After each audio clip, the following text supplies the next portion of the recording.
여러분 안녕하십니까? 아침의 매일경제 이상훈입니다. 오늘도 다양한 이슈 그리고 이 이슈들을 다룬 깊이 있는 뉴스들이 여러분 앞에 준비되어 있습니다. 그럼 먼저 아침신문 일면 기사부터 전해드립니다.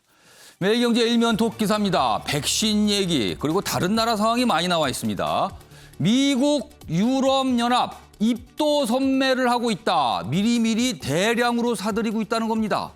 2023년까지 이대로라면 백신은 가뭄이라는 겁니다. 앞으로 2년 뒤도 백신 구하기 만만치 않다는 겁니다. 좀 더 상황 보겠습니다. 지금 미국, 유럽연합 등이요. 51억 회분을 추가 확보에 나섰답니다. 엄청난 물량입니다. 세계인의 65%가 한 번씩 접종할 수 있는 분량인데요. 지금 극심한 백신 자국 이기주의, 자국 우선주의 이런 상황과 맞물려서 돌아가고 있는 모습입니다. 우리나라 내년에도 백신 확보 이거 쉽지 않다 이렇게 전하고 있습니다. 다음은 서울신문 보겠습니다. 사진입니다. 자, 이 사진은요. 미국이 주도해서 열렸죠. 기후 정상회의입니다. 각국의 정상들이 화상을 통해서 만났는데요. 이 위에 보면 제목입니다. 화상으로 처음 만난 문재인 대통령과 바이든 미국 대통령 이렇게 화면으로 마주보고 있는 모습입니다. 자, 기후 정상회의 의미가 많습니다. 뭐 탄소 배출 줄이자 이런 취지 각국의 공감은 나오는데요. 우리의 지금 최대 관심사는요. 내달 말로 예정된 한미 정상회담. 그 자리에서 과연 백신 문제 풀 수 있을 것인가 이거에 지금 초점이 있거든요. 미리 얼굴을 마주한 모습이었습니다. 이번엔 중앙일보 보겠습니다. 자, 먼저 사진을 좀 봐주세요. 사진이 약간 어두운 분위기로 나와 있죠. 여기 보시면요. 어떤 자영업자분들이 일을 많이 하시는 곳, 가게가 많이 있잖아요. 그러나 껌껌하고 문을 닫고 있는 모습들입니다. 서울 대학가 카페 골목이라고 합니다. 최근 모습이에요. 기사 보겠습니다. 카페 1년 만에 빚이 1억이다. 아침에 눈 뜨기 싫다. 사장님의 호소입니다. 자영업 그리고 중소기업 코로나의 빚 수렁에 빠져 있다는 겁니다. 30대 사장님 차 담보대출 일수도 쓰고 있습니다. 빚독촉 받는 전화 하루에 최대 40통까지 옵니다. 자영업 대출 1년 사이 119조 늘어났습니다. 10명 가운데 9명이 매출이 반토막이 났다고 합니다. 극심한 어려움을 겪고 있는 사장님들의 모습입니다. 마지막으로 조선일보 보겠습니다. 기사가 이쪽 끝에 있습니다. 아내가 더 잘 벌어서요. 주부 아빠 20만 명 시대다. 이런 통계가 좀 나왔어요. 그러니까 코로나 여파로 직격탄을 맞은 업종들이 좀 있습니다. 그래서 실직이 많이 늘어났는데 1년 사이에 집에서 주부 역할을 하시는 아빠분들이 20%나 늘어났다. 그리고 전체적으로 사회적으로 성관념이 바뀐 영향도 있다. 이렇게 돼 있는데요. 이렇게 주부 아빠들이요. 사실은 이 정보를 얻기에 가장 좋은 게 마음 카페인데 여기에는 가입하기가 참 어렵다고 합니다. 그래서 약간 정보에 어려움이 있다. 뭐 이런 내용도 좀 적혀 있습니다. 자, 지금까지 일면기사 짚어봤고요. 오늘도 뉴스의 행간을 깊숙하고 풍부하게 읽어주시기 위해 네 분께서 자리하셨습니다. 한 분씩 소개해드리겠습니다. 먼저 김관옥 계명대 교수 화면 가장 맨 왼쪽에 오늘도 앉아 계십니다. 그리고 그 옆에는 이종근 시사평론가 나오셨습니다. 그리고 세 번째 자리에는 최진경 변호사 오늘도 자리하셨고요. 마지막으로 주원규 삼육대 겸임교수 자리하고 계십니다. 안녕하세요. 네, 반갑습니다.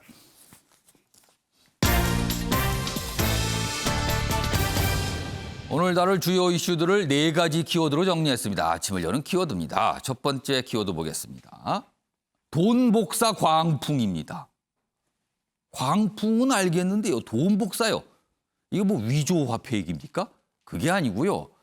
가상화폐, 암호화폐에 투자해서 단기간 내에 많은 돈을 버는 상황을 돈 복사라고 표현을 한답니다. 돈을 복사하듯이 금방금방 쉽게 번다는 거죠. 광풍이라고 합니다. 광풍.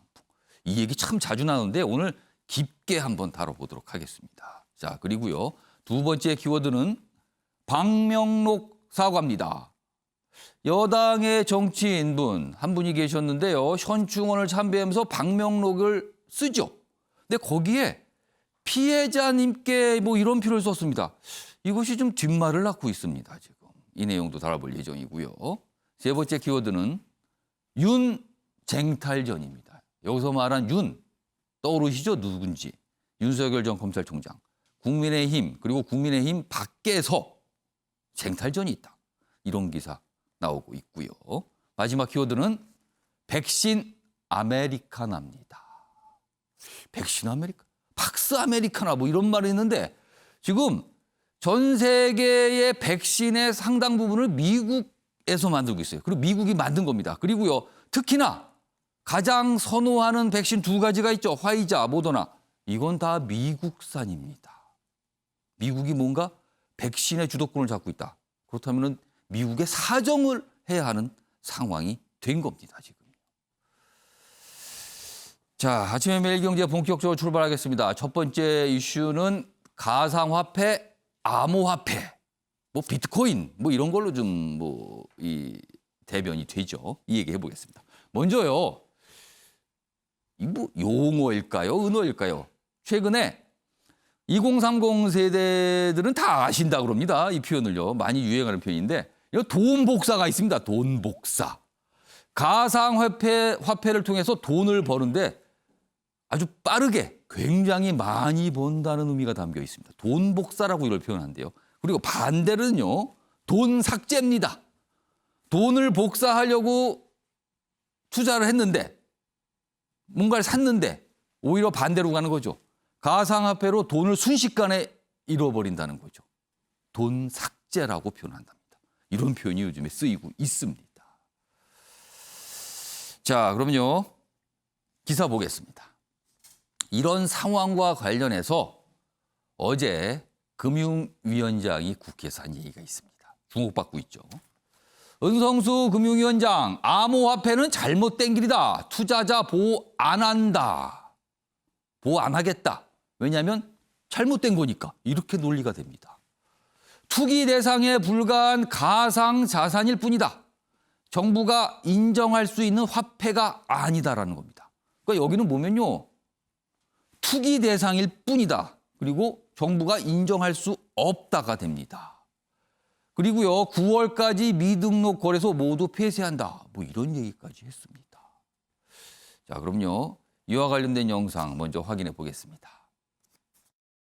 이거는 인정할 수 있는 화폐가 아니다는 거 분명히 정부가 일관되게 이야기를 했고 많은 국민들이 가상자산을 중심으로 거래를 하고 있는데 그걸 투자자로 볼 수 없다라고 단언하는 것은 아주 저는 위험한 발언이라고 보고요. 잘못된 길로 간다고 분명히 이야기해 줄 필요가 있다고 저는 생각을 하고요. 이건 가상자산이고 그다음에 이 부분에서 좀 안 돌았으면 좋겠다는 게 솔직한 심정이고. 우리나라 금융을 총괄하고 있잖아요. 그런데 제도권으로 안 왔으면 좋겠다라고 얘기를 합니다. 어떻게 보면 굉장히 강한 발언이 어제 나온 거예요. 기사 하나 더 보겠습니다. 자, 역시 이제 발언을 소개하고 있어요. 가상화폐 거래소 9월에 모두 폐쇄될 수도 있다. 왜 그런가 하면요. 여기 설명이 돼 있어요. 국내에 지금 200곳 정도가 있다고 합니다. 가상화폐 거래소. 그런데 실명 확인 계좌 거래를 하는 곳은 4곳에 불과하다. 9월까지 지금 등록을 할 때 이런 조건들도 알거든요. 실명 확인 계좌가 있어야 된다. 그런데 이게 조건이 좀 쉽지 않을 수 있다는 거죠. 그렇기 때문에 문을 닫을 수도 있다는 겁니다. 4곳만 지금 하고 있는 상태고요. 그런 얘기가 됩니다. 자, 그런데 이 가상화폐요. 다음 화면을 좀 보겠습니다. 가상화폐 관련해서요. 예, 화면으로 준비되어 있는데 최근에 이런 움직임이 있어요. 보시면은요. 얼마 전에 이 내용도 좀 소개를 해드린 기억이 있는데요. 불법 음란물 사이트 운영자가 갖고 있던 비트코인을 몰수를 한 거죠. 이게 이제 불법이라고 하니까요. 그래서 그 당시에 이거를 가져와서 보관하고 있다가 최근에 정부가 처분을 한 거예요. 여기 보시면 당시에는 2억 한 7천만 원 정도 가치로 보고 몰수를 했는데 최근에 이거를 매각을 했어요. 정부가. 검찰에서. 122억이 넘어갔습니다. 이게 뭐죠? 그러면 이게? 그러니까 정부가 생각지도 않은 투자를 하게 된 거예요. 말 그대로 몰수해서 갖고 있었다가 비트코인을. 자, 그렇다면 뭔가 이게 가치가 일단 뭐가 왔다 갔다 한 것 같아요. 그리고 아래를 보세요. 내년부터 정부는요, 가상화폐 거래 차익에 대해서 과세를 하겠다고 합니다. 과세. 그렇다면 뭔가 자산이라고 보는 것 같아요, 그러면. 그러니까 과세를 할 거 아닙니까? 지금 이런 상황인데요. 자, 그런데 어제 금융위원장 이와 관련돼서 질문도 받고 얘기를 했는데요. 그 모습도 먼저 확인해 보겠습니다. 가상화폐도 투자 수익에 대해 과세 대상이 되죠. 투자자들은 제도 보호망 밖에 방치되고 있는데 이 납세의 의무만 있는 이 모순적인 상황이 아닌가라는. 예컨대 그림을 사고 파는다고 할 때 그림을 사고 파는 데에서 양도사익이 있으면 저는 세금을 내는 걸로 알고 있는데 그림을 사고 파는 것까지 정부가 다 보호해 줘야 되냐, 떨어진 거에 대해서 책임을 져주냐는 건 아니거든요. 자, 이 얘기 좀 해보겠습니다. 이종근 평론가. 네네. 윤성수 금융위원장 이 얘기를 좀 정리해보면 첫 번째가 가상화폐 이런 거 투자 이거 정부가 보호할 대상 아니다. 그리고 그건 가치가 없는 거다. 이렇게 얘기를 했어요. 그리고 아니 과세하지 않아요? 이렇게 물어보니까 그거는 아니고 그림 보세요. 그림을 그래도 그게 차익이 생기면 과세하는데 그렇다고 그림을 보호하지는 않지 않습니까? 이렇게 얘기합니다. 동의하세요? 아니면 약간 문제가 있다고 보세요? 문제가 있죠. 문제가 있는데 일단 이겁니다. 전 세계의 어떠한 정부의 예. 이 금융 당국 책임자가 예. 암호화폐는 잘된 길이다라고 말하는 사람 아무도 없습니다. 다 문제를 인식하고 있다는 그렇죠. 거예요. 파월 연준 의장도 그렇고 우리나라 이주열 총재도 그렇고 예. 계속 얘기해요. 가치 없다. 그거는 내재 가치가 전혀 없는 것이다라고 얘기를 했고 예. 뭐 중국 마윈 왜 불렀습니까? 사실 이 핀테크 때문에 부른 거거든요. 무슨 얘기냐면 이 암호화폐나 블록체인을 통한 가상화폐는 사실은 중앙이 갖고 있는 돈에 대한 집중 통제를 분산시키는 거예요. 그렇기 때문에 중앙의 권력, 그러니까 이 화폐의 권력을 갖고 있는 중앙정부가 이것을 인정하기 시작하면 가장 큰 권력, 화폐를 찍어내는 권력이라든지 예. 화폐를 통제하는 권력이 없어지게 되거든요. 그러니까 그건 무조건 이건 잘못됐다고 이야기할 수밖에 없어요. 그건 기본적으로 그렇고. 예. 근데 두 번째. 지금 현재 투자자 보호를 안 한다는 부분에서는 저는 동의를 하지 않아요. 왜냐하면 이미 우린 경험했어요. 뭘 경험했냐면 20대, 10대, 20대, 30대가 엄청나게 지금 들어가서 동학개미라는 이런 용어가 생겼잖아요. 예. 근데 이 동학개미가 어떤 성격이면 예전에는 기관 투자가나 외국인 투자자에 그냥 끌려다니기만 했는데 예. 힘이 생겨서 대항을 하고 흐름을 바꿔놨어요. 예. 이렇게 될 줄 사실 금융당국도 생각을 못했거든요. 지금 사실 비트코인을 중심으로 한 알트코인도 포함해서 암호화폐 쪽에 예. 어마어마한 지금 투자가 들어와 있어요, 현재. 예. 그런데 이것을 하루아침에 정말 또 그냥 없애버릴 수 있을까요? 아마 엄청난 저항이 있을 겁니다. 그리고 두 번째는 미국이 분위기가 바뀌고 있어요. 미국에 예. 상당한 금융당국자들이 코인베이스 출신들이 많이 들어가 있고요. 또 연내 아니면 내년까지 혹시 미국 증권거래소가 ETF 아시잖아요. 비트코인 ETF를 만약에 승인해준다? 그러면은 상당히 이 암호화폐의 어떤 다른 방향으로 길이 열리게 그럼 됩니다. 그 ETF는 가상화폐에 투자를 해서 수익을 나눠 갖는 구조일 거 아닙니까? 그렇죠. 굉장히 안정적인 그러면 구조인데. 제도권 투자 상품으로 들어간다는 의미가 들어간다는 되는 얘기죠. 물론 지금 아직 미국 증권거래소에서 승인을 안 했어요. 3월 15일 날 예. 이 신청을 했는데 당장은 안 되더라도 가능성이 있다라는 게 지금 미국의 분위기입니다. 예. 그렇다면 만약에 ETF를 승인해 준다 그러면 우리나라에서도 제도권화의 목소리가 높여질 수밖에 없거든요. 저는 은성수 위원장의 이 발언은 뭐냐면 예. 너무 위험하다라는 경고의 의미. 경고. 그러니까 지금 현재 너무 출렁거리고 비트코인도 폭락할 가능성이 있으므로 예. 지금 어느 정도는 빠져나갈 사람 빠져나가라는 1차 경고라고 받아들여지는데 지나치는 과열이니까 그렇죠. 그건 감당하기 어려울 수 있다라는 그렇죠. 의미다. 그렇죠. 그런데 이 금융위원회 위원장이 지금 한 발언으로서는 예. 이걸 뭐 그렇다고 보호해준다라는 발언을 지금 할 수 없는 상황이니까 그렇게 이해를 할 수밖에 없지 않을까 싶습니다. 그러니까 강한 경고의 의미로 좀 봐야 된다. 네. 저런 정도의 얘기는. 자, 주원규 교수님께서는 금융위원장의 이야기 어떻게 들으셨습니까? 저는 충분히 이해는 되는데 무책임하다고 생각합니다. 왜냐하면 충분히 이해가 되는 부분이요. 지금 한국의 지금 가상화폐 거래 시장은 예. 비트코인이라고 알려져 있는 이 블록체인 기술에 어느 정도 부합한 예. 그러한 가상화폐가 아니라 예. 알트코인, 그러니까 비트코인이 아닌 사실은 실체가 불분명한 그런 알트코인에 거의 90% 이상의 투자가 몰려 있습니다. 이게 지금 한국의 지금 가상화폐 시장에 몰려 있는 현 주소거든요. 예. 그런 면에서 은성수 이제 위원장이 예. 암호화폐가 그런 면에서는 실체가 없는 그런 어떤 그 부담이 너무나 리스크가 큰 그 시장이기 때문에 여기에 대해서 잘못된 길이라고 말한 거에 대해서는 저는 충분히 의미가 있다고 생각이 드는데요. 예. 반대로 무책임하다고 얘기하는 건 암호화폐가 전부가 다 유해한 게 아니거든요. 지금 아까 이종훈 평론가님 말씀해 주신 것처럼 지금 미국에서는 이것을 제도권 안으로 이른바 스테이블 코인 안으로 이렇게 편입시키려는 움직임이 있습니다.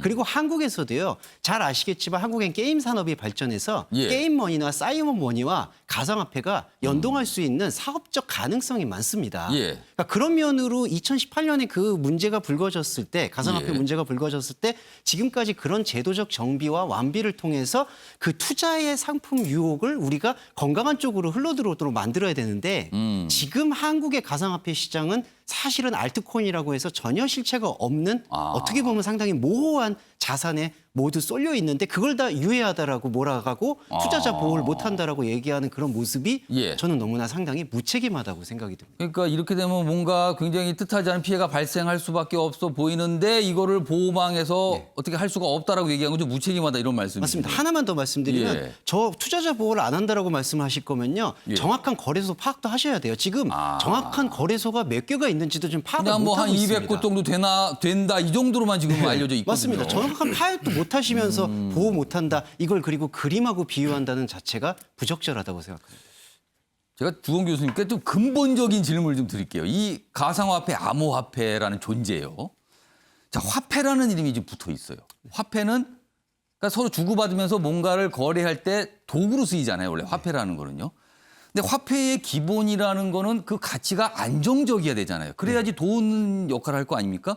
그래야지 다른 거하고 갑자기 오늘은 물건 하나를 살 수 있는 가치가 있었는데 그게 갑자기 급등을 하면서 물건을 뭐 100개를 살 수 있다. 이러면 이게 안정성이 없는 건데 최근에 비트코인 등 보면은 이 값이 너무나 널뛰기를 하고 있거든요. 그렇다면 이게 과연 화폐로서 기능을 할 수 있는 건가? 이런 근본적인 질문이 있거든요. 이거는 어떻게 봐야 될까요? 사실 이게 좀 투기와 신뢰의 사이라고 보는데요. 예. 투기성이 원래 가상화폐의 목적은 아니었습니다. 예. 블록체인 기술의 목적은 어떤 그 안정적인 자산을 오히려 무한한 신뢰를 통해서 얻고자 하는 게 출발점이었거든요. 예. 근데 그런 신뢰에 대한 모습이 사실은 제도권과 제대로 융합이 못 됐기 때문에 예. 안정성보다는 이게 금값과 같은 아주 투기성 자본으로 변질된 게 문제라고 봅니다. 그러니까 아까 또 이종훈 평론가님 말씀을 빌리자면 중앙은행의 통제권이 사실은 화폐 통제권이 너무 심했던 게 사실이거든요. 예. 그러니까 개인과 개인 간의 어떤 신뢰관계의 거래가 많이 부재한 상태에서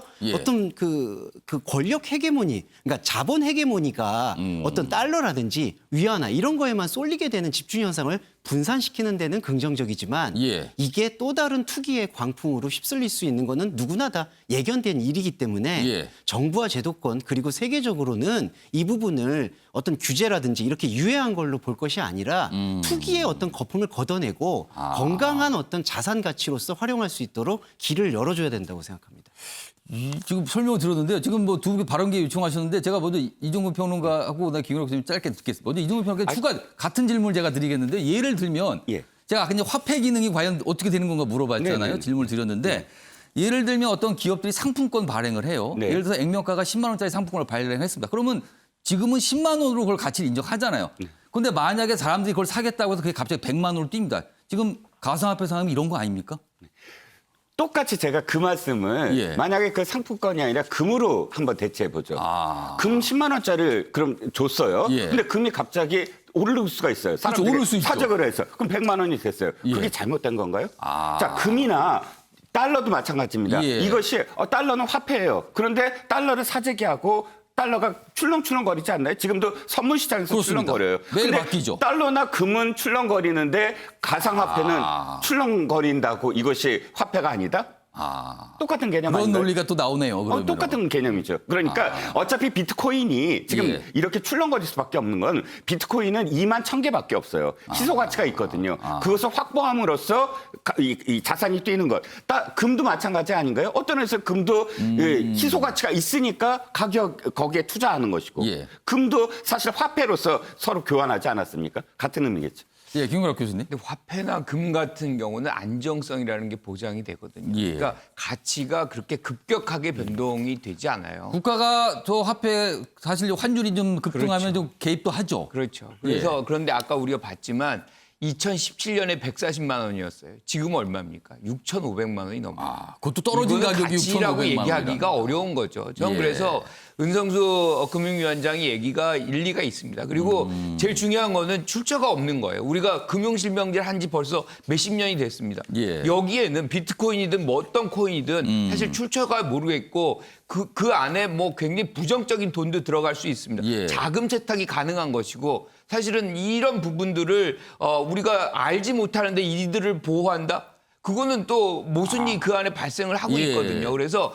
우리가 이제 종합적인 대책을 좀 미리 내놨어야 되는 그런 어떤 문제점이 분명히 금융위원장의 책임이 분명히 있지만 예. 이 상황에서 출처도 모르고 아무것도 모르는 상황 속에서 이런 도박과 같은 상황을 정부가 모두 다 책임을 줘야 된다. 예. 그것도 저는 지금 상황에서는 적절하지 않은 부분이 있다고 생각을 해요.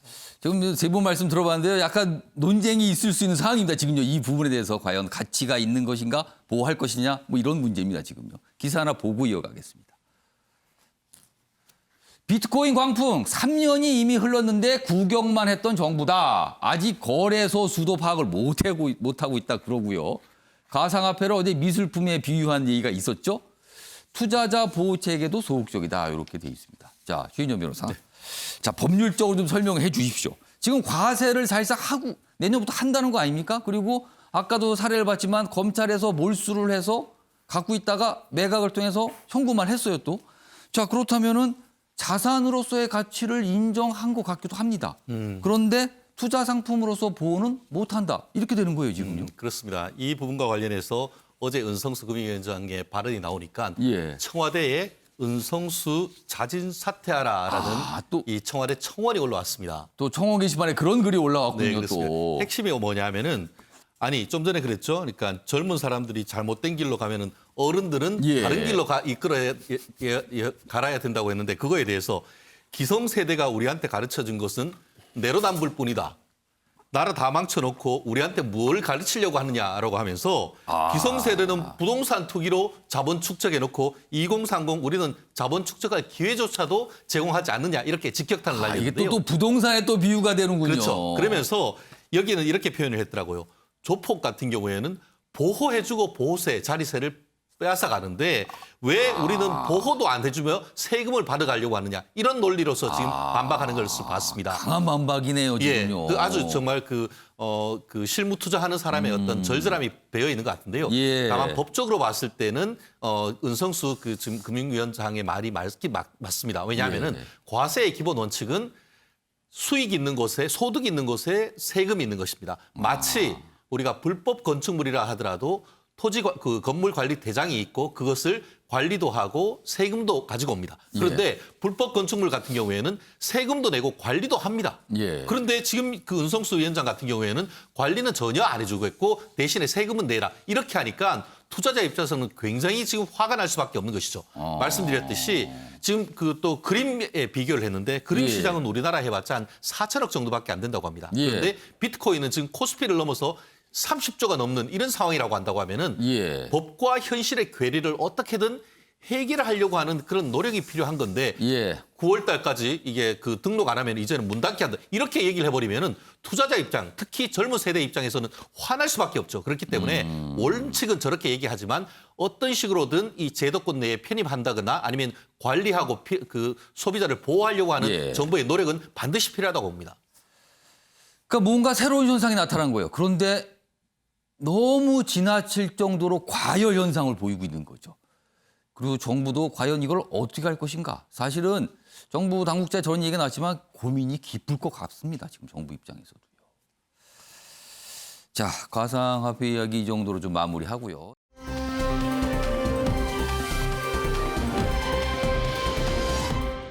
다음 주제로 넘어가겠습니다. 어제 현충원에서 있었던 모습입니다. 현충원에 간 윤호중 더불어민주당 비상대책위원장 겸 원내대표입니다. 최근에 원내대표에 선출됐죠. 피해자님께 사과. 현충원에 가서 방명록에 이렇게 씁니다. 피해자님께 사과. 그리고는 이렇게 무릎을 꿇어요. 나중에 알려지기는요. 같이 동행했던 분들도 전혀 생각하지 못했던 장면이었다고 합니다. 자, 그러자 여기서 이제 피해자, 이른바 이제 성비위에 관련된 문제가 있었잖아요. 거기에 피해자를 말하는 거예요. 오거돈 전 시장의 피해자, 내가 순국선열이냐? 왜 현충원에서 이런 걸 얘기를 하느냐는 거죠. 현충원 방명록에 글을 남겼는데 이게 뒷말을 낳고 있습니다. 이걸 좀 어떻게 봐야 되는지 모르겠어요. 아무튼 어제의 모습 먼저 영상으로 확인해 보겠습니다. 자, 어제 오전에 윤호중 위원장 저렇게 참배를 합니다. 현충원에서요. 갑자기 무릎을 꿇죠. 저 모습이 이제 언론에 노출이 됐죠. 이후에 이제 당에다 물어봤죠. 기자들이. 이게 무슨 모습입니까? 왜 그런 겁니까? 그리고요, 여기 보면 방명록을 쓰는 모습도 지금 보이고 있습니다. 근데 여기에 뭐 선열들이시여 이런 말까지는 알겠는데 피해자님이여라고 씁니다. 그래서 이게 무슨 뜻입니까? 또 여러 가지 취재가 들어갔고요. 그래서 확인이 되는 게 바로 이 내용들 기사로 다뤄지고 있습니다. 지금 방명록에 썼잖아요. 그 모습 화면으로 좀 다시 보겠습니다. 자, 이 모습입니다. 선열들이시여 국민들이시여. 뭐 이건 알겠어요. 여기 뭐 진심으로 사과드립니다. 최근에 이제 재보선 패배를 의식한 거겠죠. 그런데 피해자님이요. 피해자님이요. 이게 여기에 들어가는 게 맞는가라는 논란이 벌어진 거예요, 지금요. 이렇게 됐죠. 그리고 어제 이제 이렇게 무릎을 꿇는 모습도 여기 사진으로 좀 담겨 있습니다. 아무튼 어제 상황이 이렇습니다. 얘기 좀 해보겠습니다. 김구락 교수님. 네. 왜 그랬을까요? 저 모든 것은 사건이 바로 직후에 예. 당이 아주 적극적인 어떤 사과를 하지 못한 후유증이다. 저는 이렇게 생각을 합니다. 늦었기 때문이다. 그렇죠. 지금. 늦었기 때문에 저렇게 우리가 예상치 못한 그런 어떤 태도로 사과를 하는 이런 장면을 했었어야만 된다는 것이죠. 저는 그렇지만 이 부분에 대해서 지나치게 여기에 이제 뭐 피해자분께서 이건 전 모욕적이다라고 얘기를 하시잖아요. 뭐 아마 깜짝 놀랐다는 뜻이겠죠. 그리고 내가 순국 선열이냐 뭐 이렇게 말씀을 하셨다는 거예요. 저는 뭐 피해자 중심주의이기 때문에 피해자께서 그렇게 느끼셨다면 윤호중 위원장은 비대위원장을 겸직하고 있죠. 그렇죠. 다시 사과해야 돼요. 어떤 형태로든. 왜냐하면 만족 못 하시는 거니까 지금 형태를 바꿔야 되겠죠. 사과는 사실 피해자 위주로 해야 되는 그렇죠. 게 사과잖아요. 수용하는 그 방식대로 해야 되는 것이 맞거든요. 예. 그런데 조금 윤호중 위원장을 조금 이해하는 측면에서 본다면 왜 그랬을까요? 이게 사실 어떻게 보면 현충원이라는 데가 가장 막중한 데거든요. 그러니까 순국선열도 있고 모든 우리가 이제 뭐 임명을 받는다, 뭐 어떤 직을 수행한다 할 때 제일 먼저 가잖아요. 거기에다가 자신의 어떤 결의를 다지고 뭐 이런 장소거든요. 그러니까 여기서 선열들이시여 국민들 그리고 이제 피해자님 말씀하시는 건데 이 부분에서 이 세 가지 부분이 가장 중요한데 피해자님을 굳이 여기다 넣은 거는 제가 다시는 이런 일을 반복하지 않도록 하겠습니다를 국민과 선열들에게 약속을 한다. 그런 차원에서 좀 이해를 해 주시는 것도 좀 방법이 아닌가 저는 이렇게 생각을 해요. 그래서 장소가 잘못됐다라는 뭐 그런 뭐 오해도 충분히 있을 수가 있습니다. 그리고 피해자도 그렇게 생각을 할 수 있는 것이고 하지만 이게 가장 엄중한 장소이기 때문에 당의 대표로서 지금은 당 유일한 대표예요. 대표로서 이런 어떤 여성 인권이라든가 이런 문제를 책임지겠다. 뭐 그런 각오를 다진다. 뭐 저는 이렇게 또 해석을 하거든요.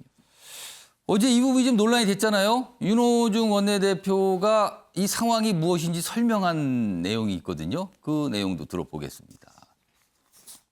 충분히 마음으로부터 그 사과를 드리지 못한 것 같아서 그렇다고 그분들을 찾아가거나 뵙자고 하는 것도 적절하지 않죠. 신원이 이렇게 밝혀질 수 있기 때문에 제가 그분들에게 사과의 말씀을 드릴 수 있는 적당한 곳이라는 생각이 들어서요. 그래서 그렇게 방명록에 남겼습니다. 현충원은 좀 적당한 곳은 아니라는 지적이 있거든요. 그러니까 국민들께 드리는 말씀 이었는데 뭐 별도의 뜻을 전달할 수 있는 기회가 있으면 그렇게 하겠습니다. 말하는 이 분위기나 이렇게 얼굴에 나타난 표정을 보면은 이게 논란이 될지는 생각하지 못했다. 약간 이런 분위기도 좀 보이는 것 같습니다. 이 피해자분들 반응이 어제 좀 있었거든요. 이렇습니다. 먼저 박원순 전 시장 피해자 측. 돌아가신 분이 기념하는 곳에서 살아있는 피해자에게 사과하는 거는 이게 뭡니까? 이런 반응이 좀 있었고요. 그리고 오거돈 전 시장 피해자 측. 현충원에 안장된 순국선열이 아니다. 이게 뭡니까? 라고 좀 또 이렇게 지적을 했어요. 뭐 이런 반응이 있었습니다. 다음은 기사 하나인데요. 굉장히 좀 지적을 하고 있습니다. 굉장히. 사리분별을 못한 윤호중의 사과다 이렇게 나와 있어요. 한겨레 기사입니다. 굉장히 강한 아주 센 제목이 달려 있어요. 아래로 가겠습니다. 그러니까 구체적으로 뭘 언급도 안 하고 그냥 갑자기 피해자님이요 이렇게 썼다는 거예요. 이 부분도 지적이 돼 있고요. 장소, 형식, 내용 모두 부적절. 장소, 형식, 내용. 이른바 이제 이걸 뭐라고 표현하나요? TPO. 뭐 이렇게 표현하죠, 통상. 이거 안 맞는다, TPO에. 이렇게 돼 있습니다. 자, 이종근 평론가. 네. 어떻게 보셨어요? 일단 교수님 말씀처럼 첫 단추를 잘못 깨면 이렇게 되는구나. 그러니까 이 어떤 상황이 있을 때 그 상황을 맨 처음에 제대로 대처를 했으면 여기까지 오지 않는데 예. 그 다음도 마찬가지입니다. 이것을 계속 우회적으로 회피하려다 보니까 피해자를 피해 고소인, 피해 호소인 이런 식으로 계속 애둘러서 정면으로 대응하지 못한 점 이런 것들이 누적되면서 여기까지 오게 된 것이죠. 그런데 저는 윤호중 그 원내대표를 포함해서 예. 여기에 책임이 있는 당 관계자들은 교육을 다시 받으셔야 됩니다. 성피해 폭력 이랬을 때 왜 예. 교육하지 않습니까? 그 교육에 나와 있어요. 사과를 하는데 어떻게 사과를 하라. 이렇게 나와 있어요. 그 사과는 어떻게 해야 되냐면 예. 당사자한테 직접 해야 됩니다. 그걸 다른 사람들한테 하면 안 돼요. 그리고 내용이 구체적이어야 됩니다. 무엇을 잘못했다는 것. 그리고 세 번째는 어떻게 해야 되겠다. 어떻게 하겠다라는 게 세 가지가 있어야 그게 사과가 된다는 거예요. 예. 이 범죄 말씀을 해서 비유입니다, 이건. 어떤 범죄를 저질렀을 때, 그런 그 범죄자가 예. 이 후송할 때 왜 기자들 앞에 있잖아요. 예. 그때 이렇게 표현합니다. 국민 여러분께 죄송합니다. 그러면서 그 다음 말이 이게 세상이 이 사회가 잘못된 탓에 의도치 않게 이렇게 됐습니다. 자, 이게 사과일까요? 자, 첫 번째가 잘못된 게 뭐냐면 윤호중 원내대표 예. 제가 이 범죄라는 거는 비유지 이게 예, 예. 범죄라는 이건 뜻은 그냥 아닙니다만 상황에 대한 비유였습니다. 아까 윤호중 원내대표 기자들 앞에서 뭐라고 그랬죠? 국민들께 드리는 말씀이었다. 이렇게 표현해요. 중요한 건 피해자예요. 피해자가 직접 듣고 싶은 거예요. 그런데 아직까지도 국민 여러분들께 드리고 싶은 말씀이다. 회피하고 있고요. 두 번째는 이게 정확하게 무엇을 잘못했는지가 나와야 되고요. 세 번째는 그래서 피해 호소인이라고 표현했던 예를 들어서 의원들 2차 가해를 했던 의원들을 어떻게 하겠다. 이게 나와야죠. 그런데 애매모호한 장소에 가서 애매모호한 표현으로 애둘러서 이것을 사과라는 형식으로 맞춰 나가려고 하다 보니까 이렇게 된 거죠. 최경련 변호사는 어떻게 보셨습니까? 근데 그림에 우리 윤호중 비대위원장이 쓰신 거를 한번 좀 보여주시면 좋겠는데요. 네, 다시 한번 보겠습니다. 법률가로서 있는 그대로 한번 해석을 한번 예. 해볼까 합니다. 첫 번째 들어오는 것이 잘 됐다라고 생각하는 것은 윤 비대위원님이 글씨를 참 잘 쓰는구나. 굉장히 글씨 참 보기 좋게 쓰셨더라고요. 근데 내용은 전혀 공감을 할 수가 없었습니다. 그리고 있는 그대로 우리 법률 해석의 기본은 예. 있는 그대로 문헌적 해석인데 선열들이시오, 국민들이시오. 여기가 현충원이죠. 현충원이다 보니까 그렇게 부르는 예. 거 맞죠. 그런데 피해자님이시오. 저는 어떻게 생각하냐면 저 피해자는 고 박원순 시장님이 아니신가 그렇게 생각을 했습니다. 왜냐하면 여기 보러 가시는 분을 모시는 곳 그걸 추모하는 것 아니겠습니까? 그리고 지난번 현충원이라는 점을 생각한다면 그렇죠. 그러면은 그 박원순 전 시장께서 돌아가셨을 때 이 서울시장으로서 하면서 민주당을 어떻게 걸었죠? 님의 뜻을 기억하겠습니다 했지 않습니까? 예. 그냥 문헌으로 딱 봤을 때는 오히려 저 피해자가 오해를 할 수 시장이 있다는 아니라 거죠. 전 그렇게 볼 수 예, 처음에 예. 그렇게 봤어요. 예. 그리고 왜 그러냐면은 다른 사람들은 선열들, 국민들, 복수였습니다. 그건 피해자님 한 분 아닙니까? 그러면 더더욱 그렇게 생각할 수밖에 없지 않습니까? 그런데 알고 봤더니만 그게 이 성범죄 피해자들이었다고 하면 예, 그 예. 말씀이라고 하면은 피해자님들이시라고 써야 되는 것이죠. 결국 이 부분은 아까 얘기한 것처럼 시간과 장소와 상황에 맞지 않은 걸 얘기를 하다 보니까 예. 하다 보니까 스텝이 꼬였는데 한마디로 이것은 지난번 부산 서울시장에서의 여성의 표심이 상당 부분 민주당으로부터 이반했던 그 부분에 대해서 여성 표심 호소하기 위한 전략이었는데 예. 그 전략은 완전히 실패했다. 저는 그렇게 평가하고 싶습니다. 그러니까 지금 어제 있었던 일을 이렇게 다뤄지잖아요. 그럼 나중에 시간이 지나서도 현충원에서의 사과 뭐 이렇게 좀 떠오를 거예요. 이게 이 모습이요 지금. 어제의 모습이었습니다. 그리고 아까 영상을 들어봤지만 또 뭐 설명이 좀 있었어요. 해명이죠. 왜 그랬는지에 대한 부분. 본인은 뭐 가장 적절한 곳이라고 판단했다. 뭐 이런 설명도 좀 있었습니다만 언론의 오늘 아까 기사 보시면 반응은 그다지 좋지는 않습니다. 지금요.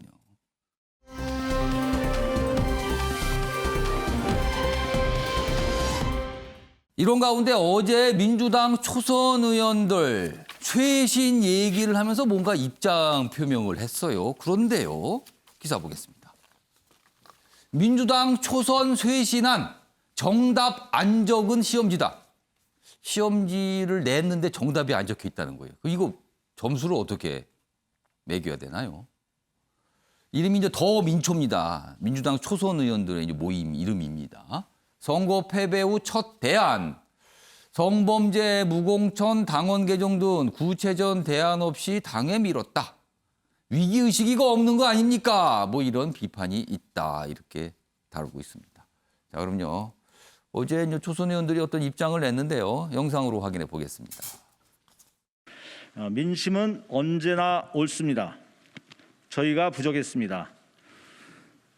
공정사회를 향한 열망을 담지 못했고 민생과 개혁과제를 유능하게 풀지 못했습니다. 국민과 피해자가 받아들일 수 있는 진정성 있는 사과를 요구한다. 자, 여기 보시면 쇄신안을 좀 얘기를 했잖아요. 근데 그중에서 윤호중 원내대표 사안과 관련된 게 여기 하나 있네요. 피해자의 진정성 있는 사과. 이 부분은 좀 어떻게 구체적일 수도 있어요. 이렇게 해야 된다. 뭔가 진정성 있는 거를 마련하라는 거죠. 그런데 언론의 평가는 답이 안 적혀 있다는 거예요. 시험지에. 그렇게 평가를 비유를 통해서 했는데 정답 안 적은 시험지라는 비유가 있습니다. 주영규 교수님. 네. 무엇을 놓쳤다고 보십니까? 이게 초선 의원들이신데 죄송한데 노세현 정치인들과 같이 원론적인 발언을 지금 하게 저는 문제라고 봅니다. 그러니까 원론적인 발언이라는 거는 알맹이가 없다. 네, 맞습니다. 지금 저 헤드라인처럼 정답을 안 적고 그냥 원론적으로 뭐 개선해달라, 요구한다. 그냥 좋은 얘기만 담겨 있다. 네, 이게 과연 우리 국민들이 초선 의원한테 요구하는 바는 전혀 아니라고 생각합니다. 이건 제가 대선을 앞두고 여당에 있어서는 가장 위험한 신호라고 생각을 합니다. 왜냐하면 중도층의 표심은 이제 초선 의원, 여야를 막론하고 초선 의원들의 싸움이라고 생각을 하는데 민주당이 지금 81명이 육박하는 이런 초선 의원들이 이런 모습을 보여준다는 것을 가장 큰 위험 신호로 봐야 될 것 같아요. 왜냐하면 사실 기대하지 않았지만 초선에게 기대했던 바는 4가지가 있었는데요. 조국 전 장관에 의한 공정성 훼손에 대한 반성, 부동산 문제. 그 부분은 2가지가 있었는데 그거는 좀 어렵다고 손 치더라도 그러니까 논의들이 필요하고 당 전체의 논의가 있다 하더라도 이번에 이제 보궐선거에 대한 반성에 있어서 2015년에 당원 당규를 이번에 다시 재개정하는 거. 그러니까 이번에 개정이 돼가지고 후보가 나왔고 선거에 실패했기 때문에 그것을 재개정해야 된다는 거는 문재인 대통령의 이른바 후광을 얻어서 당선이 되셨다고도 볼 수 있는 민주당 초선 의원들이 하셔야 될 거라고 생각해요. 왜냐하면 문재인 대통령 2015년에 야당 대표 시절 때 이게 개정됐던 당원 당규였지 않습니까? 그 부분을 다시 재개정을 한다라는 요구를 하는 것이 어떻게 정확히 명시가 됐었어야 되는데 그것이 빠져있다라는 게 저는 원론적이라고 봤고요. 또 결정적으로 좀 생각해 보셔야 되는 게 그 피해자에 대한 진정성 있는 사과를 요구하는데요. 예. 요구하지 마시고 초선 의원들끼리 모여서 별도로 그걸 발표하셨으면 어땠을까? 본인들이 직접 해도 된다. 맞습니다. 그러면은 두 가지가 묶일 수가 있거든요. 당원 당규 재개정에 대한 문제와 피해자에 대해서 우리 초선 의원들이 대표해서 사과합니다. 이렇게 몰고 갔어야지 저는 생각하고요. 근데 왜 못한 거예요, 그럼? 지금 말씀하신 대로 왜 안 된 겁니까? 예, 저는 아무래도 이 강성 문재인 지지자분들에 대한 의식이 아닌가. 근데 이것도 자세히 살펴봐야 되는 게 과연 이게 문재인 정신을 훼손하는 거냐. 저는 오히려 문재인 정신을 회복하는 길이라고 생각을 하고요. 예. 그런 부분에서 조금 이럴 때에는 저는 권력을 사용해도 된다고 생각하는 게 예. 80명이 육박하는 의원들이 모였거든요. 예. 그런 분들이 단체로 이런 성명서를 만약에 냈다고 그랬을 때에는 이른바 강성으로 알려져 있는 문재인 지지자분들도 이런 부분에 대해서는 한 발 물러날 수 있다. 그런 전략을 지금 많이 놓치고 있다고 생각합니다. 제목 자체가 좀 비판적인 거죠. 시험지를 냈는데 정답은 어디 있습니까? 라고 묻고 있는 거예요, 지금요. 안 적었다는 거죠. 뭔가 막상 중요한 거를. 이런 기사가 오늘 있었습니다.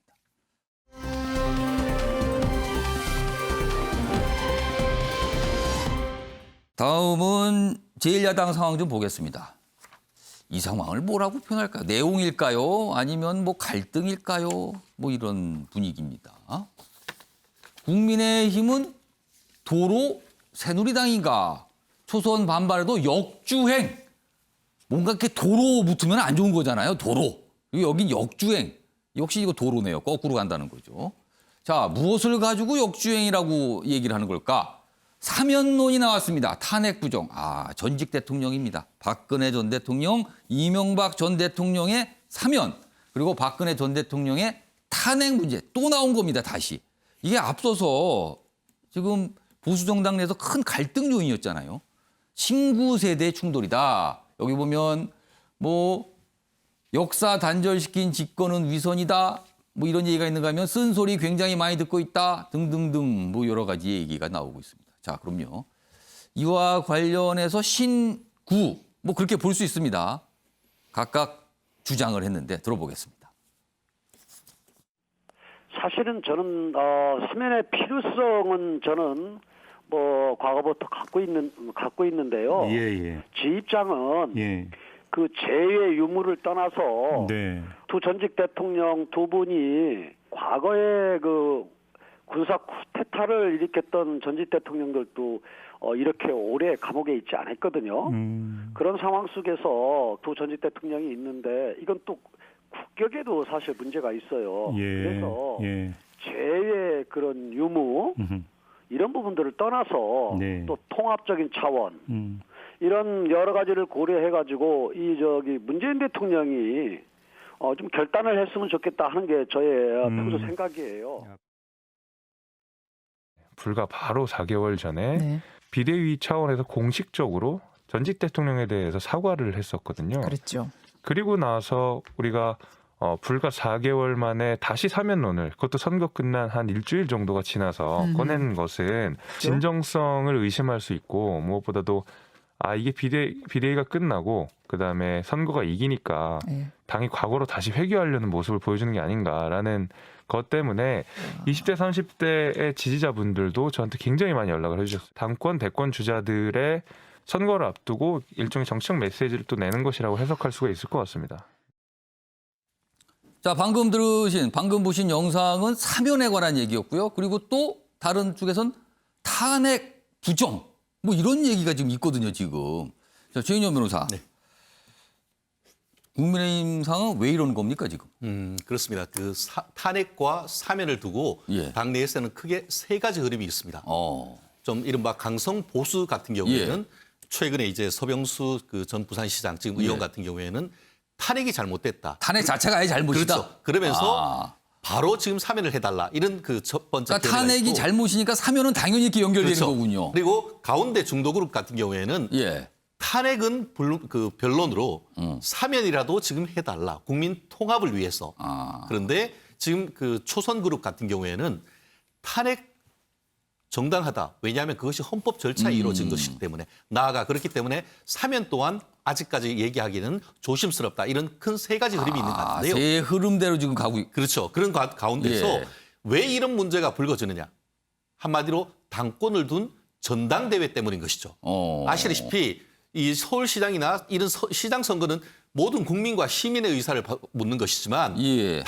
당권을 둔 전당대회 같은 경우에는 당원들을 지금 두고 그렇죠. 지금 투표를 하다 보니까 당심에 더 가까이 있는 목소리를 낼 수밖에 없는 것이죠. 그 그러다 당심은 보니까 어디에 있는 겁니까? 당심, 특히 보면 여전히 국민의힘 같은 경우에는 예. 대구 경북을 중심으로 한 영남권 지지자들이 많다 보니까 결국 이명박 전 대통령이나 박근혜 전 대통령에 대한 이 호소를 해야 이 표가 모이는 그런 부분이 있다 보니까 이 초선을 넘어서 재선, 삼선, 중진들 같은 경우에는 당권을 모으기 위해서 지금 그쪽에 호소할 수밖에 없는 반면에 초선을 비롯한 서울 쪽에 수도권에 있는 분들 같은 경우에는 지난 선거에서 민심의 엄혹함을 분명히 봤지 않습니까? 예. 사실 당내에서는 나경원 후보가 굉장히 유력하다고 했지만 결국 그 전 시민을 상대로 했는 투표를 했을 때는 오세훈 후보가 당선된 건 아니겠습니까? 그렇기 때문에 지금 이런 식으로 해서 도로 새누리당이 돼가지고는 당으로부터 내년에 그 국민으로부터 어떤 그 선택을 받기가 어렵다는 취지이기 때문에 초선을 중심으로 해가지고는 지금 이 시점에서 서병수 의원이 얘기하고 있는 지금 탄핵이 잘못됐다는 그런 얘기를 해서는 안 된다라고 얘기를 하고 있고 그것이 권력 투쟁이 지금 그 전당대회를 통해서 불거지고 있는 상황인데 지금 그래서 그 일각에서는 예. 과연 지금 이 시점에서 전당대회를 해야 되느냐 이런 얘기가 나올 정도로 오히려 분란만 일으키는 거 아니냐는 그렇습니다. 거네요. 그래서 이 부분 같은 경우에는 참 당내에서도 물론 해야만 합니다만 이런 부분에 대한 나름대로의 조율이 필요한 상황이다. 이렇게 조율이 보고 있습니다. 됩니까 근데? 결국은 지금 현재로서는 적어도 지금 마치 민주당도 마찬가지거든요. 민주당도 지금 이낙연 대표 같은 경우에는 예. 자기는 죽어도 이 문재인 대통령을 지지한다. 뭐 이런 식으로 예. 지금 얘기를 하고 있듯이 당권을 앞두고는 어쨌든 지금으로서는 당심을 쫓아가는 그런 흐름이 좀 더 강한 그런 상황일 수밖에 없는 것 같습니다. 계속 갈등이겠네요. 그러면은 지금 최윤정 변호사 말씀을 들어보면요. 자, 다음 기사는요. 방금 다뤄봤던 내용과 또 이어지기도 합니다. 보겠습니다. 거세지는 김종인 그리고 야당 중진의 기싸움. 김종인 전 비대위원장 지금 당 밖에 있죠? 야당은 여긴 국민의힘을 말합니다. 기싸움이 있다. 본질은 윤석열 쟁탈 전 서로 옆으로 데려오겠다 이겁니다. 지금요. 대선 선두주자 모시기 신경전이다. 김, 윤과 회동염두 물밑 접촉 분주하다 뭐 이런 얘기가 있답니다. 그리고 국민의힘의 중진들은 정권 교체 절박, 이딴 러브콜을 하고 있다. 뭔가 쟁탈전이 있다는 겁니다. 이런 기사가 있는데요. 요거 앞선 내용과 좀 연결지어서 이종근 평론가. 네. 지금 야당 안팎에서 나오는 분석 중에 하나는 이런 게 있습니다. 지금 탄핵에 대한 부정 발언이 있었죠. 그리고 사면론 주장이 꽤 강하게 나오고 있어요. 자, 이것이 윤석열 전 검찰총장 입장에서는 굉장히 부담스럽다. 그렇기 때문에 국민의힘과 손을 잡기 어렵게 만드는 수순이 될 수 있다. 이런 분석이 있는데 어떻게 보세요? 일단 윤석열 전 총장이 야권의 단일 후보로 만약에 가고 싶다면 예. 건너야 될 강이 굉장히 많지만 예. 그중에서의 하나가 탄핵과 사면론입니다. 이 강은 무조건 건너야 돼요. 이건 반드시 넘어가야 되는 강이다. 우회할 수가 없어요. 예. 왜냐하면 당사자이기 때문에 어떤 예. 당사자, 즉 탄핵이든 탄핵으로서 구속해서 지금 형을 살고 있는 두 전직 대통령, 물론 이명박 대통령 탄핵은 아니었지만 예. 두 전직 대통령이 그렇게 된 데는 윤석열 총장의 혁혁한 그런 수사 과정. 그리고 역할이 있다 이거죠. 그렇죠. 역할이 분명히 있었죠. 그러면 물론 모든 야권이 전부 다 일치돼서 생각을 그렇게 갖고 있지는 않지만 예. 그럼에도 불구하고 아까 변호사께서 잘 설명해 주셨지만 세 기류 중에 한 기류는 이런 거예요.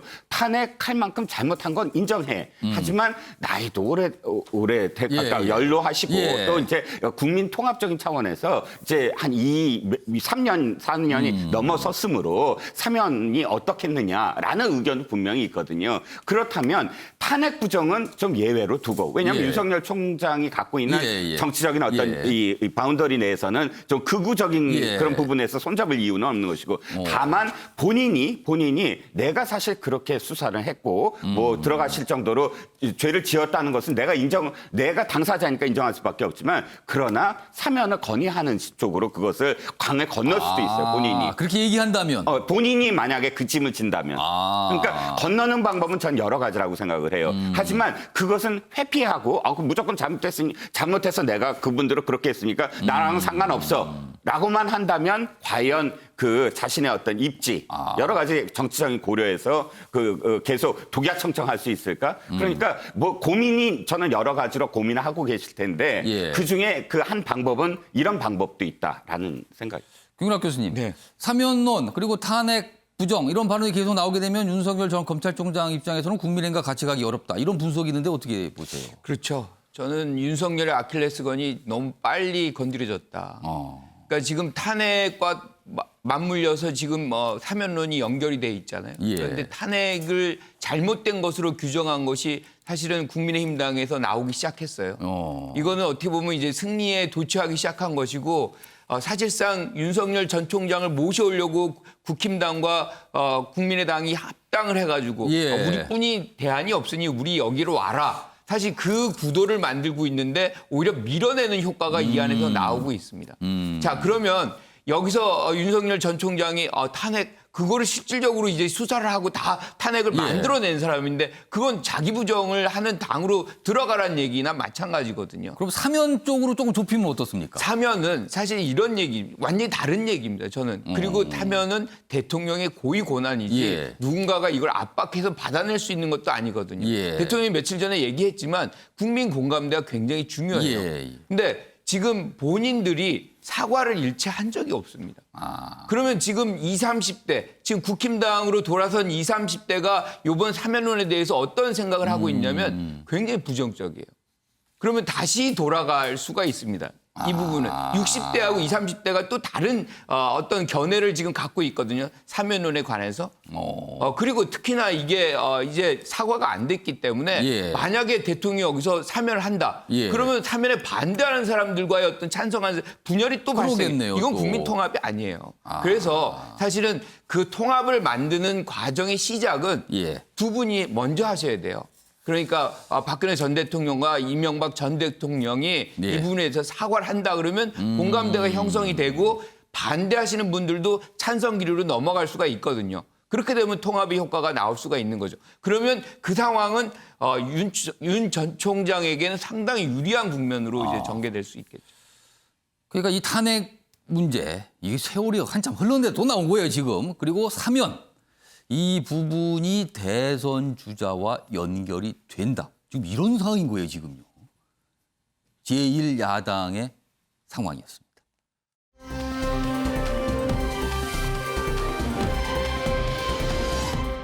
자, 지금부터는 백신 얘기 좀 해보겠습니다. 이거 우리로서는 조금 불리한 상황으로 가는 듯도 보입니다, 지금요.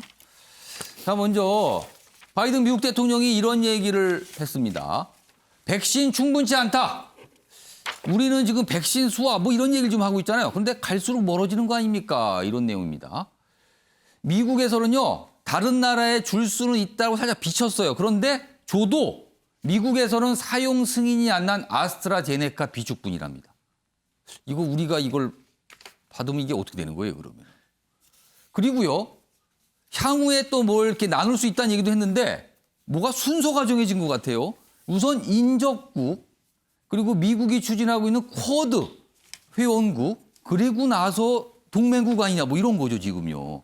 그럼 우리나라는 인접국도 아니고 쿼드 회원국도 아니라서 그 다음 후순위 되는 거 아닙니까? 기사는 이렇게 다루고 있어요, 지금.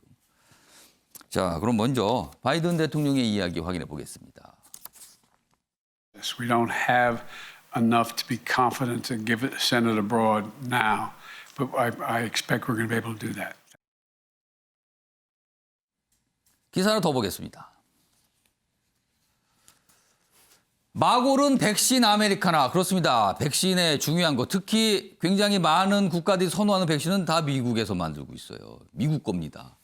그러자 인접국, 쿼드 3국, 동맹국 속 지원하는 거 아닙니까? 이렇게 뭔가 순서가 정해진 거라는 거죠, 지금. 자, 미국은 백신 수급 상황이 넉넉하답니다. 뭐 6월쯤에는 3억 회분 물량이 남을 수도 있다는 거예요. 자, 그리고 미국 NSC 안전보장회의에서는 쿼드 3국과 뭐 논의 중이다 이런 얘기까지 합니다. 이런 얘기가 좀 나오고 있습니다. 다음 또 화면 하나 더 보겠습니다. 여기 보면 미국 백악관 국가안보회의에서 나온 입장인데요. 쿼드 백신 전문가들과 2022년 말까지 최소 10억 회분의 백신 생산을 위한 노력을 지원하고 인도 태평양 지역의 백신 강화 방안을 논의했다. 뭔가 하겠다는 거잖아요, 지금. 자, 이런 상황입니다. 자, 그럼요. 이와 관련된 영상도 확인해 보겠습니다. 이 백신 그 분야에서의 협력이 물론 동맹 관계에서 우선적으로 물론 고려가 된다고 봅니다. 미중 간의 갈등이라든지 쿼드 참여 이런 거와는 연관이 직접 없다고 보고 미국과 그 우리나라의 국내 그 백신 부족을 조기 해결하기 위한 다양한 그 협의를 계속하고 있고 저희가 한미 정상회담 개최 이전까지 좀 더 그 긍정적인 결과가 나올 수 있도록 최대한 노력하겠습니다. 자, 우리 정부에서 노력하겠다는 입장이 나왔어요. 근데 주건 교수님, 일단 미국은 우리도 충분치 않다라고 전제를 하지만 그럼에도 불구하고 여유분을 뭐 파악해서 줄 수 있다는 쪽이에요. 그런데 일단 조도 아스트라제네카랍니다. 그리고 인접국 먼저랍니다. 이거 어떻게 되는 겁니까, 그럼? 일단은 저희가 지금 대미 외교 관계가 조금 실패했다는 생각을 자인하지 않을 수가 없습니다. 그 미중 관계에서 전략적 모호성을 계속 유지한 게 바로 이런 부분으로 나타난 것 같아요. 사실 쿼드 가입이라는 게 중국을 먼저는 동맹을 앞서고 그다음에 중국을 설득하는 방법이 제일 주요했다고 봅니다. 지금 보면은 이제 쿼드 백신 전문가들과 의논했다. 그러니까 쿼드가 이제 안보만의 문제가 아니라 뭐 기후 여러 가지 건강 상황까지 포함했다기 때문에 그런 부분에서 우리가 조금 외교적으로는 이 부분에 대해서는 많이 실패한 부분, 전략적 모호성이 이제는 난항에 봉착했다라는 걸 인정하지 않을 수 없고요. 그러면은 그것을 인정하지 않는다고 했을 때에는 앞으로 계속해서 백신은 수급이 돼야 되거든요. 이게 2021년에도 계속해서 맞아야 될 상황입니다. 그런 면에서 지금 아데노바이러스 계열이라고 할 수 있는 아스트라제네카나 얀센이나 노바백스 백신의 지금 안전성들이 계속 떨어지고 있는 입장이기 때문에 화이자나 모더나 같은 mRNA 백신을 이제 도입해야 될 필요성은 절대적입니다. 그러면 어떤 방법이 이제는 필요할까? 외교적으로 뭐 백신 수합보다 이런 방법보다는 그 정부와 기업의 협상이 제일 중요하다고 봅니다. 그러니까 작년에도 이제 화이자가 먼저 우리 이 백신 안전 질병청에 또 연락을 해온 경우도 있었고, 그 다음에 최근에는 모더나에서 이제 자회사 설립 이야기, 파트너십 설립 이야기 이런 이야기가 있습니다. 한국은 백신 생산 능력에 대한 플랫폼의 능력과 역량을 갖추고 있기 때문에 그 부분을 강조하면서 정부의 역량이 정부와 기업 간 여기서 말하는 기업이 화이자나 모더나 기업 간의 협상으로 이제는 주도를 집중해야 되지 않을까. 그러지 않으면은 계속해서 아스트라제네카 백신에 대한 그 물량만 쌓일 수가 있는데요. 그건 우리가 만약에 미국이 우리에게 아스트라제네카를 준다고 해도 우리가 받기가 어렵지 않습니까? 예, 그렇죠. 애매모호하죠. 그리고 또 하나 애매모호한 건 화이자나 모더나 백신 같은 것들이 확실히 확보가 됐을 때 아스트라제네카 백신도 빛을 발할 수가 있습니다. 우리가 좀 불안전하다라고 여겨지는 그런 백신만 확보하고 있을 때는 불안감이 상승할 수가 있거든요. 그리고 한 가지 더 말씀드리면은 이제 아스트라제네카 백신이 그렇다고 해서 완전한 위험한 백신이라고 낙인 찍히는 거는 저는 옳지 않다고 봅니다. 그런 부분에서 좀 같이 조율할 수 있는 게 필요하다고 생각이 듭니다. 방금 봤던 미국 백악관 국가안전보장회의 입장 다시 한번 좀 보겠습니다. 여기 보시면요. 쿼드 백신 전문가들과 그러니까 뭔가 한정을 했어요, 지금요. 그리고 2022년 말까지 내년입니다. 최소 10억 회분의 백신 생산을 위한 노력을 지원한다. 자, 그렇다면은 여기는 화이자나 모더나가 들어갈 여지가 있는 거예요. 지금 시간이 많기 때문에. 이런 상황인데요. 문제는 아까 봤던 조선일보기사 다시 보겠습니다. 미국이 뭔가 순위를 정한 듯 한다는 거죠. 인접국, 쿼드 상국, 그리고 동맹국. 우리는 저 세 번째 동맹국에 들어가 있는 거거든요, 지금요. 김광학 교수님. 화이자, 모더나, 미국이 전 세계 지원을 하더라도 우리는 조금 밀릴 수 있다. 이렇게 보여요, 지금 이 상황이라면. 이거 어떻게 해야 되나요? 우리가 좀 구분해서 볼 필요가 있겠다. 저는 그렇게 생각합니다. 그러니까 지금 바이든 대통령이 언급한 것은 캐나다, 중남미 이 정도 인접국 얘기를 한 것이고 지금 프라이스 국무부 대변인이 이제 쿼드라는 얘기를 처음 꺼낸 거예요. 그런데 이게 굉장히 위험한 얘기거든요. 그러니까 이게 한번 정해지면 우리의 등급은 미국한테 이거구나. 그럼 그때부터 반발이 되고 실질적으로 어떤 미국 외교에 굉장히 문제점을 줄 수 있는 이런 부분인데 굉장히 지금 경솔하게 지금 접근하고 이 있는. 코드 얘기 나온 게 굉장히 경솔하게 나왔다. 그렇죠. 지금. 그러면 우리는 이 우선순위가 굉장히 밀리는데 단박에 지금 이렇게 나오는 거잖아요. 우리 우리가 반발이 나올 반응이래요. 수밖에 없는 것이거든요. 예. 그러면 미국이 어떤 외교 무대에서 협력을 이끌어낼 수 있을까요? 그래서 저런 어떤 백신을 갖고 저렇게 하는 것은 저는 매우 적절치 않다고 생각을 하고요. 예. 이런 부분에서 우리도 입장을 조금 변화시킬 필요가 있겠다. 모더나가 사실은 2분기에 주기로 한 것이 우리의 약속이었거든요. 근데 좀 늦어진다고 그렇죠. 그러잖아요. 그걸 오히려 압박을 해야 되는 거죠. 그러니까 5월 말에 우리가 정상회담을 하잖아요. 그 사전에 의제 설정 같은 것들이 있습니다.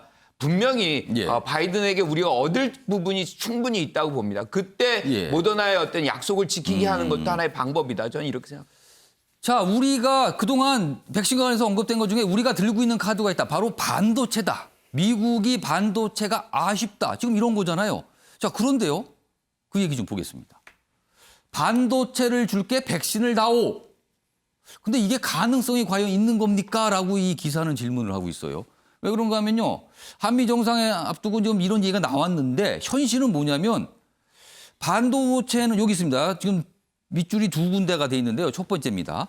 반도체는 백신과 달리 민간 기업이 영리를 목적으로 만들어 파는 제품인데 이걸 백신과 뭔가 거래한다?